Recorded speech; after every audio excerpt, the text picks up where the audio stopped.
ঈশ্বরদীতে গতকাল রাতে পাকশীর জিয়া নগরে পাকশী ইউনিয়নের ১ নম্বর ওয়ার্ডে বিএনপির পক্ষ থেকে মতবিনিময় সভা অনুষ্ঠিত হয়। সভায় প্রধান অতিথির বক্তব্য দেন পাকশী ইউনিয়ন বিএনপির সাবেক সভাপতি ও সাবেক ইউপি চেয়ারম্যান জাকিউল ইসলাম তপন। বিএনপি নেতা নিজামুদ্দিনের সভাপতিত্বে বিএনপি নেতা মোহাম্মদ আলী কাজল, ইব্রাহিম হোসেন, কবির আহমেদ, ইমরান হোসেন, কামরুল ইসলাম, ডাক্তার পিয়াল আলী, ডাক্তার শফিকুল ইসলাম, রফিকুল ইসলাম কলম, বাবলু প্রাং, নাসিরউদ্দিন ফারুক, আব্দুল রশিদ, আব্দুল খালেক, আব্দুল করিম, সোহাগ হোসেন, সিরাজুল ইসলাম, সাজেদুল ইসলাম, মাসুদ রানা, আক্তার হোসেন, মাহফুজুর রহমান, নিজামুদ্দিন, বাবলু, মুক্তার, সাইদুল ইসলাম, মজুমণ্ডল সহ বিভিন্ন পর্যায়ের নেতৃবৃন্দ উপস্থিত ছিলেন।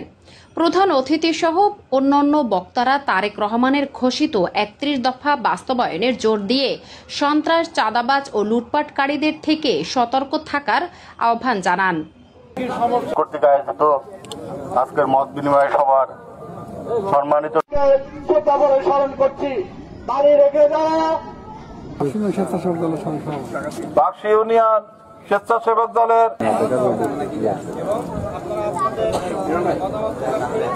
পাকশী ইউনিয়ন ১ নং ওয়ার্ড বিএনপি কর্তৃক আয়োজিত আজকের এই আলোচনা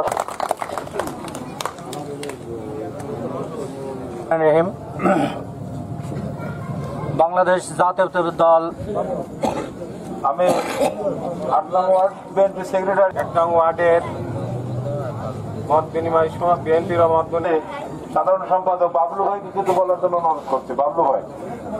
১ নং ওয়ার্ড কর্তৃক আয়োজিত আলোচনা সভার সম্মানিত সভাপতি নাসির